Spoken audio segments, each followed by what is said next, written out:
So, we're talking today about, like what's working.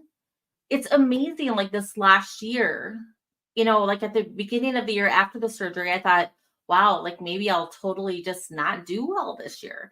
And honestly, the numbers are okay for the year that for 2023 for, the economy and the interest rates and those kind of things. Like we had a pretty good year. Thank you, God. I mean, like, thank you.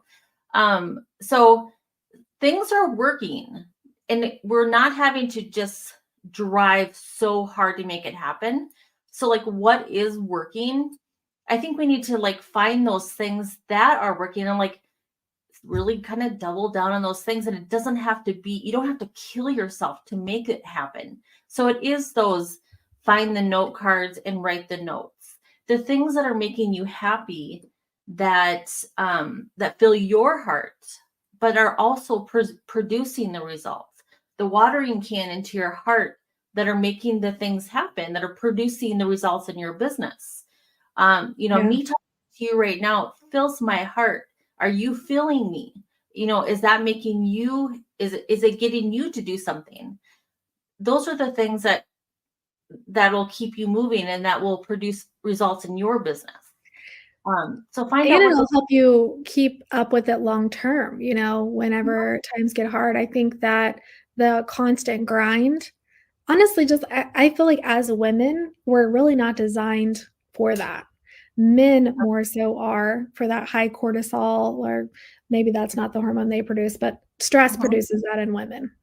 And apparently it causes belly fat. And that's why I told Cody, I said, "You're the reason that I have belly fat." Anyway, Well, uh, some women are gonna not like us for saying that, Jess. So some women are right. not gonna like us for saying that, but I think it is true. I'm gonna say Mhm. that too because I don't think that we are supposed to be killing ourselves all the day for all the time. And maybe there are some exceptions. Maybe there are. I've got friends that are drivers that when they stop, it's just so hard for them.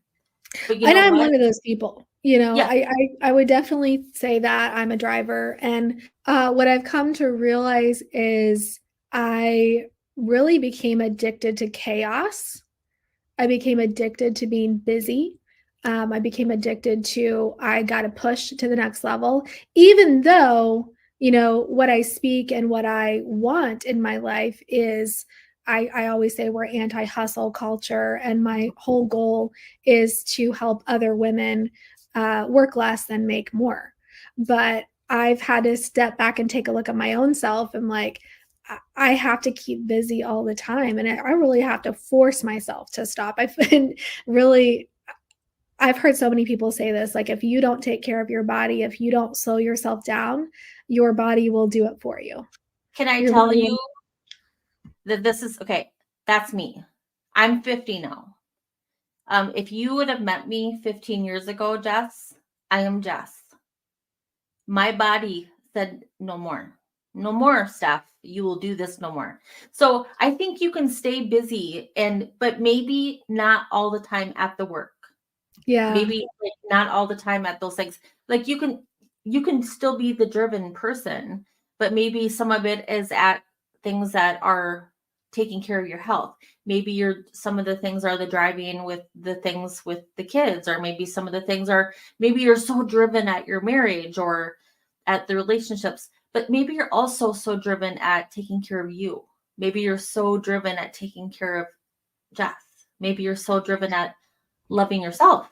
And like that's okay. That's great. But um I literally know that like you had said, I took care of like everyone. And that is just me. That's how I was literally born to do that.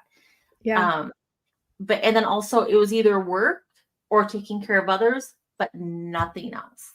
And then all of a Mm. sudden I literally couldn't move anymore. So you just have to learn that you're wired that way, but maybe you have to like chop it up and figure out what else can you do for your health.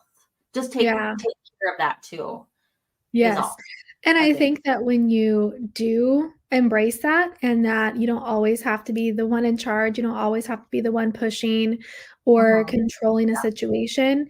And you really allow other people to step up, and you hold space for them to Yep. step up in your life, in your marriage. I Yep. mean, that's something else I've been studying this last year, is this masculine and feminine energy, and not necessarily in a new age, way, because I know that Yep. there's a lot of that too, but even just in a biblical sense. If I'm trying to control everything and be in charge, like, my husband's going to resist that, and we're going to have friction. So not that he's going to control me and everything that's going on in our lives necessarily. We respect each other, but that's something I'm realizing is he wants to be the driver in our relationship, and I'm happier when he is.